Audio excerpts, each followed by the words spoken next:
नमस्कार अनि good afternoon भाइ बहिनीहरू एवं तपाईहरू सम्पूर्ण श्रोताहरूमा यो हो रेडियो रुसी एफएम 101.6 मेगाहर्जको ध्वनि तरङ्गमा म नोक बहादुर लामा श्री हरिसिद्धि माध्यमिक विद्यालय रुसी 6 कालिन्चोक काभ्रे तपाईहरू सम्पूर्णलाई हार्दिक स्वागत गर्दै आज म कक्षा 7 को नेपाली विषय अन्तर्गत पाठ 2 को बाँकी अंशको सिकाइ सहजीकरण गर्न उपस्थित भइसकेको छु।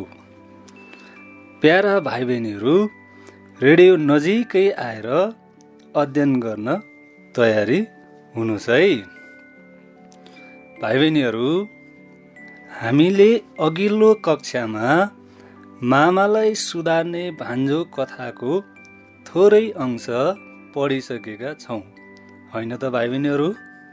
हो, आज हामी यसै पाठको पेज नम्बर 7 को अन्तिम दोस्रो अनुच्छेदबाट कथाको ससुर वाचन, कठिन शब्दको अर्थ, वाक्यमा प्रयोग गर्न र कथासँग सम्बन्धित केही प्रश्न उत्तरका बारेमा छलफल गर्नेछौँ, है त भाइ बहिनीहरू?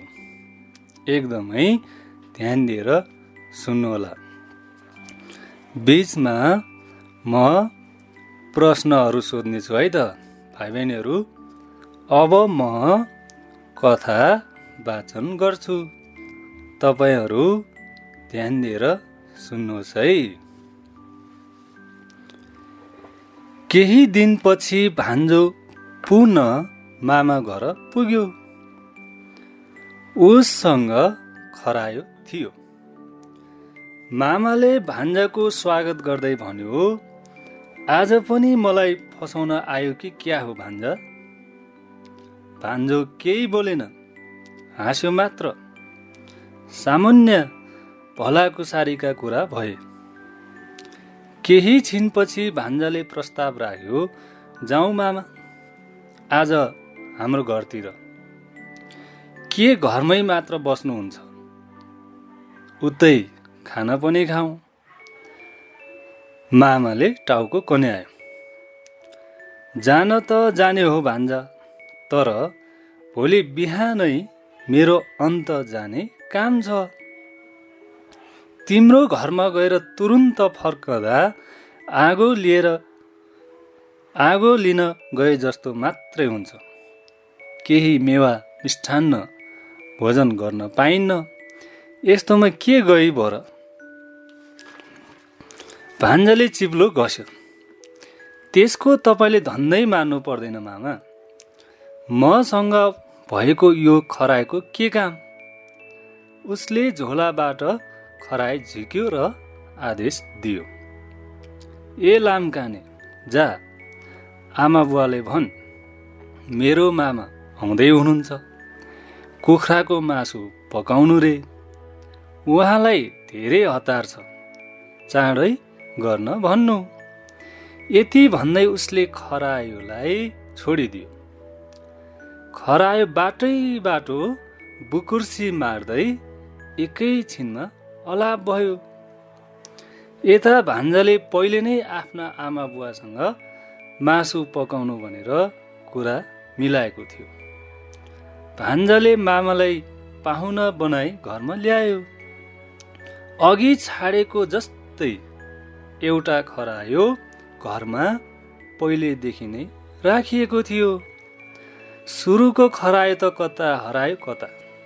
ठग मामाले अहिले देखिएको खरायोलाई पहिलेकै ठान्यो। एकैछिनमा कुखुराको साँप्रो चपाउने सौभाग्य पाएको खुसीमा ठगले भन्यो, ओहो भान्जा, गतिला सामन्त तिमीसँग मात्रै हुने रहेछन्। यस्तो खरायो त मै कहाँ हुनुपर्ने हो नि। भान्जाले आनाकानी गर्दै भन्यो, खै मामा, गतिलो घोडा दिएकै हो, थला पारिहाल्नुभयो। अब यो खरायो लैजान्छु भन्नुहुन्छ, यसको पनि त्यही गति हुने हो कि? तपाईँलाई त सहयोग गर्नै हुन्न। मामाले भन्यो, हेर भान्जा, यसपालि त्यस्तो नराम्रो गर्ने छैन। भान्जाले राम्रै मोलमा खरायो बेच्यो। बिदा हुँदै ठगले दिदी भिनाजुले भन्यो, लागे म त। भान्जाले यति गतिलो खरायो दिएका छन्। केही पर पुगेपछि उसले खरायोलाई भुइँमा राख्दै भन्यो, जा लाम्काने, मालिकनीले भन्, मालिक आउँदैछन्, खाना पकाएर घरमै बस्नु। खरायो खुर्र दौडियो। घरमा सन्देश पुर्याउने भयो भनेर ऊ मक्ख पर्यो। घरमा पुग्दा पुरै अँध्यारो भएको थियो। घरमा श्रीमती पनि थिएनन्, खरायो पनि थिएन। निकै बेरपछि श्रीमती आइपुगिन्। ठगले रिसले मुरिँदै भन्यो, होइन, मैले तिमीलाई खाना पकाउनु अनि घरमै बसिराख्नु भनेर खरायोलाई खबर पठाएको होइन। होइन, कसलाई खबर पठाउनु भयो? म त छिमेकमा बिहे हेरेर आएँ कि। हजुर पनि दिदी कहाँबाट खाएर आउनुहुन्छ भनेर भान्साको सुरसारै नगरेकी। ठगकी श्रीमतीले भनिन्, खरायोलाई खबर पठाएको थिएँ। त्यसले केही भनेन। ठग अझ बम्कियो। कुन खरायो? कस्तो खरायो? के नाना बातीको कुरा गर्नुभएको? श्रीमतीले भनिन्। ठग मामालाई भान्जाले आफूलाई ठगेको हो कि भन्ने लाग्यो र अर्को दिन बिहानै भान्जाको घरमा पुग्यो। उसलाई पिट्ने नियतले ठग त्यहाँ पुगेको थियो। मामा रिसाएको देखेर भान्जाले सोध्यो, किन मामा, खरायोले सन्देश पुर्याएन कि कसो? मामा बोलेन। अब तपाईँ पनि कम्तीमा पहिले आफ्नो घर चिनाउनु पर्थ्यो। घर नै नचिनाई एक्कासी छाडिदिएपछि खरायो कता जाओस्? आफै गल्ती गर्नुहुन्छ अनि मसँग रिसाउनुहुन्छ। ठग मामा गर्जियो, तिम्रो गलत कुराले घोडा मर्यो। तिम्री माइजूसँग पनि भनाभन भयो। अब म तिम्रो केही कुरा सुन्दिन। उसले भान्जालाई बोरामा जबरजस्ती हाल्यो र काँधमा बोकेर नदीमा फाल्न बाटो लाग्यो। नदी पुग्नै लाग्दा ठग मामालाई दिशाले च्याप्यो। ऊ दिशा बस्न नजिकको झाडीमा पस्यो। बोराभित्र भान्जो म बिहे गर्दिन भनेर कराइरहेको थियो। त्यही बाटो एकजना मानिस उँटमा चढेर आउँदै थियो। त्यस मानिसले त्यो बोरा खोलिदियो। भान्जाले कुरा बनायो, हेर मित्र, आमा बुवाले मेरो बिहे जबरजस्ती गरिदिँदैछन्। मलाई बिहे गर्न मन छैन, त्यसैले यसरी बोरामा हालेर लग्दैछन्। उँटवालाले भन्यो, त्यसो भए मेरो बिहे गराइदेऊ न त। भान्जाले खोजी जस्तै भयो। उसले उँटवालालाई बोरामा हालेर बाँध्यो र आफू उँटमा चढेर हिँड्यो। दिशा गरिसकेपछि ठग मामाले त्यो बोरा नदीमा फालिदियो। बल्ल काँडो हट्यो भन्दै मक्ख पर्यो। नदीमा फालेको उँटवाला बल्ल तल्ल बोरा च्यात्न सफल भयो। ऊ अलि तल नदी किनारामा उत्रियो।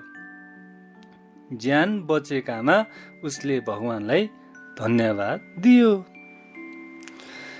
बोरा बोक्दा मामा थकाइले चुर भएको थियो। उसले अगाडि एउटा मानिस उँटमा चढेर शानसँग जाँदै गरेको देख्यो। मामाले यो मेरो भान्जो हो भन्ने थाहै पाएन। उसले केही उँटवाला होला भन्ने सम्झेर पछाडिबाट बोलायो, ओ उँटवाला, मलाई पनि केही परसम्म पुर्याइदेऊ न। उँटवालाले टाउको पछाडि फर्काएर हेर्दा ठग मामा आश्चर्यमा पर्यो। त्यो त भर्खरै नदीमा फालेको आफ्नै भान्जो पो रहेछ। ठग मामाले भन्यो, भान्जा, मैले त तिमीलाई नदीमा फालेको थिएँ। तिमी भने उँट चढेर आउँदैछौ, यो कसरी सम्भव भयो? भान्जाले कुरा बनायो, ओहो मामा, तपाईँले फालेपछि म नदीको पिँधमा पुगेँ। त्यहाँ त जनावरहरू कति कति। हाम्रो गाउँ घरमा उँट नभएकाले मैले यही छानेर ल्याएँ। अनि ठग मामा जालमा पर्यो। लौ भान्जा बाबु, अबेर किन गर्ने त? मलाई पनि नदीमा फाल्नु पर्यो। हेरौ, तिमी जस्तै छानी छानी जनावर ल्याउन सक्छु कि? भान्जाले किन ढिलाइ गर्थ्यो? उसलाई त मामाको ठग काम गर्ने प्रवृत्तिलाई सुधार गर्नु थियो। उसले मामालाई बोरामा हाल्यो। मामाले भन्यो, टाउको चाहिँ बोराभित्र नखाद ल, नदीमा जनावर छान्न हेर्नुपर्छ। भान्जाले मनमनै सोच्यो, मैले मामालाई सोझा साझालाई नठग्ने गरी हायल कायल पार्न पो यस्तो काम गर्न लागेको हो त। उसले बोरा खुकुलोसँग कस्यो, टाउको पनि बाहिर निकाल्यो र नदीमा फालिदियो। नदीमा फाल्न साथ मामा आतियो। ऊ पानीमा डुब्दै उत्रदै गर्न थाल्यो। उसले त्यहाँ कुनै जनावर देखेन। नदीमा डुब्दा 3-4 घुटका पानी खाइसकेको थियो। ऊ चिच्याउन थाल्यो, म अब कहिल्यै ठग्दिन, भान्जा बाहिर निकालिदेऊ। भान्जाले भन्यो, मलाई मात्र नठग्ने होइन, कसैले पनि ठग्नु हुँदैन। तपाईँले ठगेको देखेर मैले तपाईँलाई सुधार्न यस्तो कार्य गरेको हो। ठग मामालाई अरूलाई ठग्ने जस्तो गलत कार्य गरेकाले सजाय पाएको कुराको महसुस बल्ल भयो। मामाले अबदेखि ठग काम गर्दिन भनेर वाचा गर्यो। त्यसपछि भान्जाले उसलाई नदीबाट बाहिर निकालिदियो। यसपछि मामा भान्जा आफ्ना घरतिर लागे। ल स्याबास भाइ बहिनीहरू, हामीले मामालाई सुधार्ने भान्जो कथा पढिसक्यौँ होइन त भाइ बहिनीहरू? हो, अब हामी यस कथामा प्रयुक्त भएका केही शब्दहरूका बारे छलफल गरौँ है त भाइ बहिनीहरू। तपाईँहरू कपी कलम तयार गर्नु होला है। ल शब्द म भन्छु, तपाईँहरू टिप्नु होला है त। ल लेख्नुहोस् त, भला कुसारी। लेख्नुभयो नि त भाइ बहिनीहरू? भला कुसारी। हो, यसको अर्थ के होला भाइ बहिनीहरू? अब भन्नुहोस् त ल। हो, स्याबास। भला कुसारीको शब्द अर्थ गफगाफ, कुराकानी। अब अर्को शब्द टिप्नुहोस् है भाइ बहिनीहरू। प्रस्ताव। प्रस्ताव। हो, अब यसको अर्थ के होला भाइ बहिनीहरू? हो, स्याबास भाइ बहिनीहरू। प्रस्तावको अर्थ कुनै कामका लागि गरिने आग्रह। ल अर्को टिप्नुहोस् त भाइ बहिनीहरू शब्द मेवा मिष्ठान्न। मेवा मिष्ठान्न। ल यसको अर्थ के होला? हो, स्याबास भाइ बहिनीहरू। मेवा मिष्ठान्नको अर्थ मिठो परिकार, स्वादिष्ट खाने कुरा। फेरि पनि है म भन्छु, लेख्नुहोस्, मिठो परिकार, स्वादिष्ट खाने कुरा। अब अर्को शब्द है भाइ बहिनीहरू, टिप्नु होला है। सौभाग्य। सौभाग्य हो। के होला यसको अर्थ? हो, स्याबास भाइ बहिनीहरू, सौभाग्यको अर्थ असल भाग्य, भाग्यले प्राप्त राम्रो अवसर।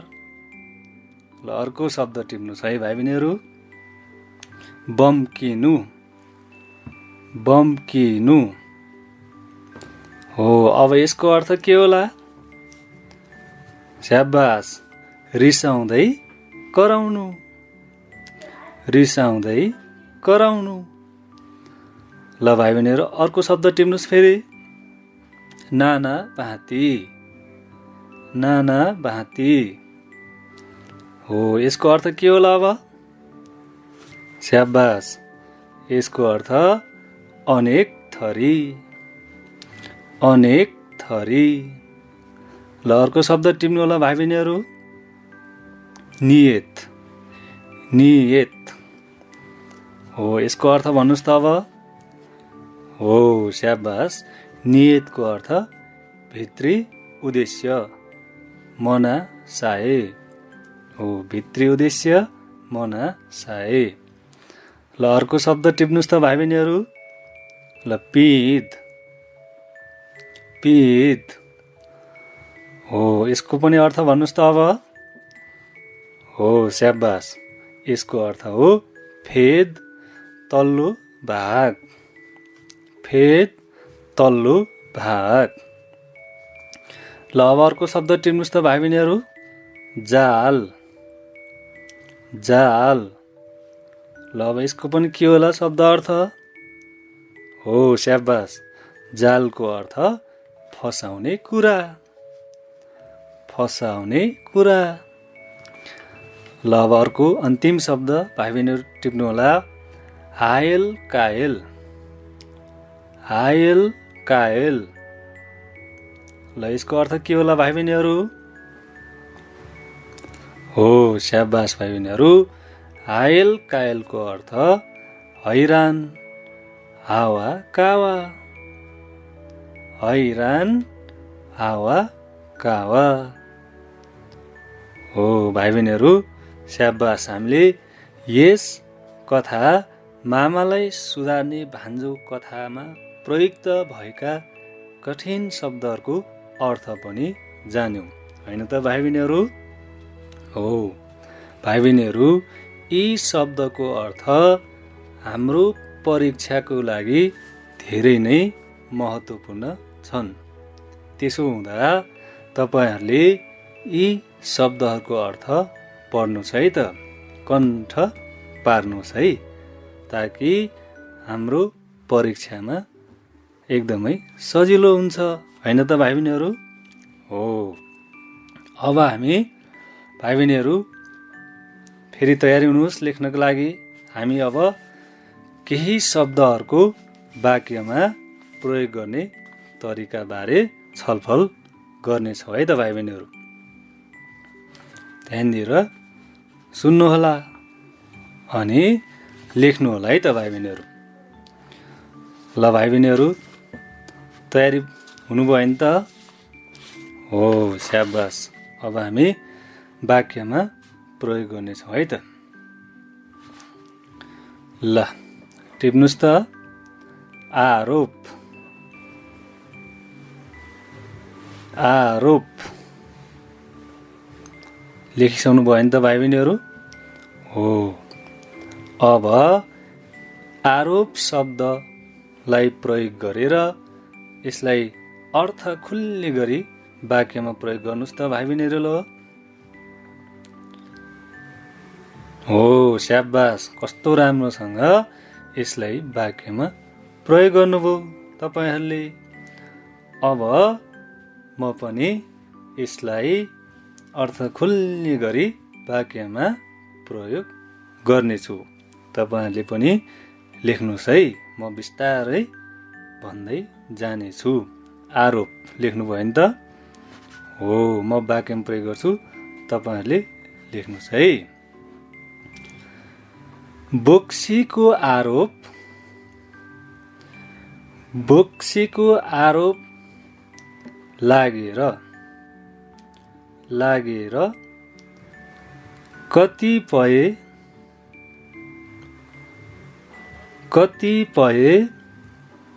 महिला दिदी बहिनीहरूले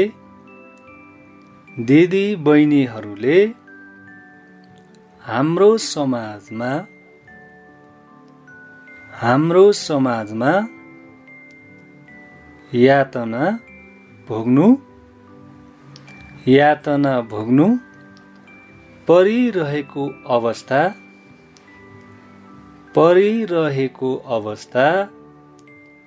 अझै पनि छ।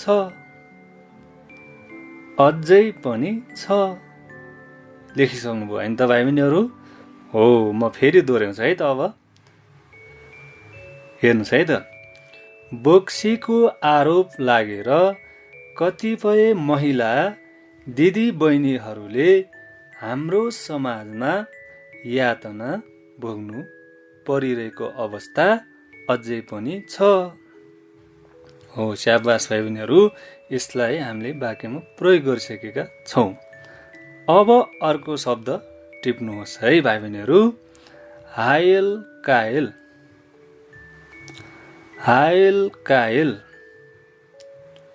हो, यसलाई वाक्यमा प्रयोग गर्नुहोस् त ल अब। हो, स्याबास भाइ बहिनीहरू, कस्तो राम्रोसँग लेख्नुभयो तपाईँहरूले।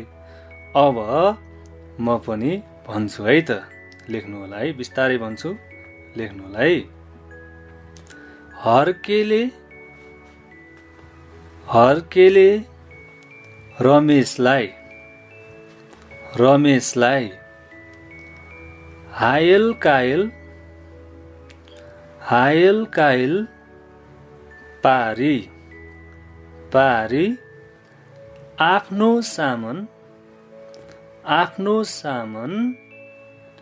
लिइकन छाड्यो। ल, लेखिसक्नु भयो नि त भाइ बहिनीहरू? ल, म फेरि दोहोऱ्याउँछु। हर्केले रमेशलाई हायल कायल पारी आफ्नो सामान लिइकन छाड्यो।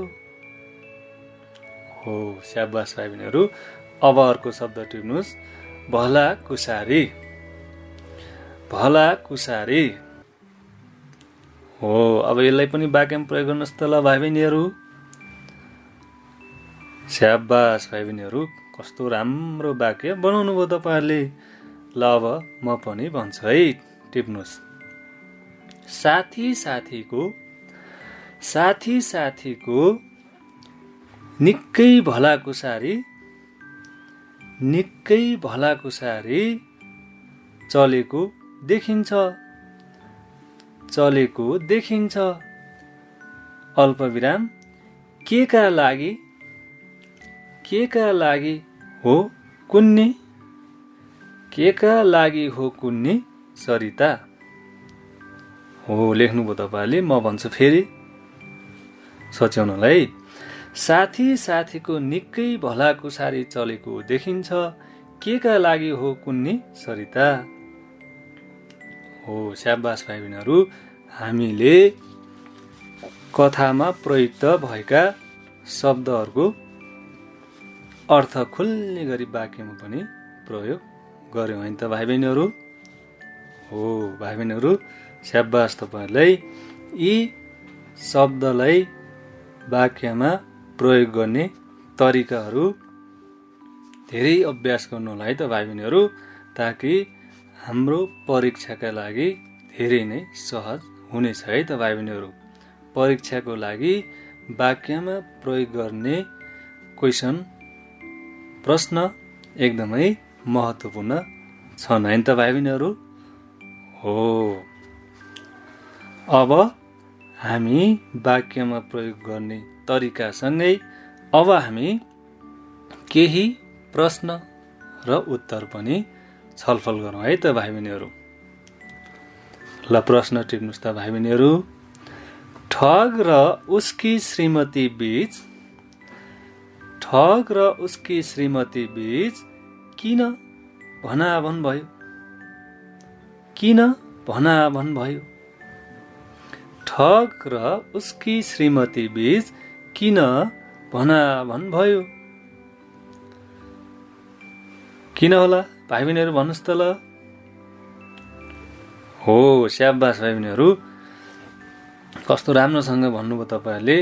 ठग र उसकी श्रीमती बीच किन भनाभन भयो भन्दाखेरि टिप्नु होला है।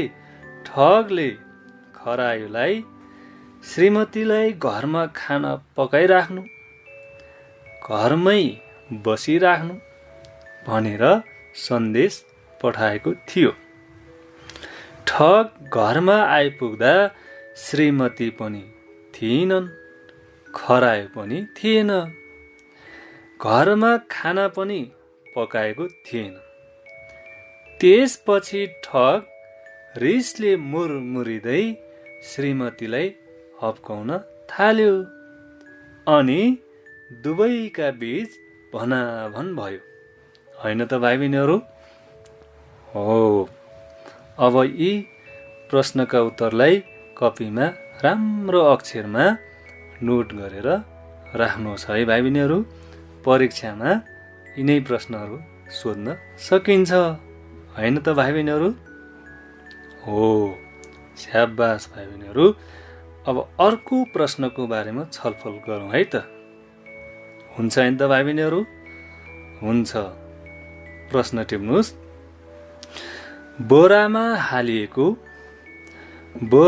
हालिएको भान्जो कसरी उम्कियो? भान्जो कसरी उम्कियो? टिप्नु भयो नि त भाइ बहिनीहरू प्रश्न। बोरामा हालिएको भान्जो कसरी उम्कियो? ल अब अनुमान गर्नुहोस् त भाइ बहिनीहरू।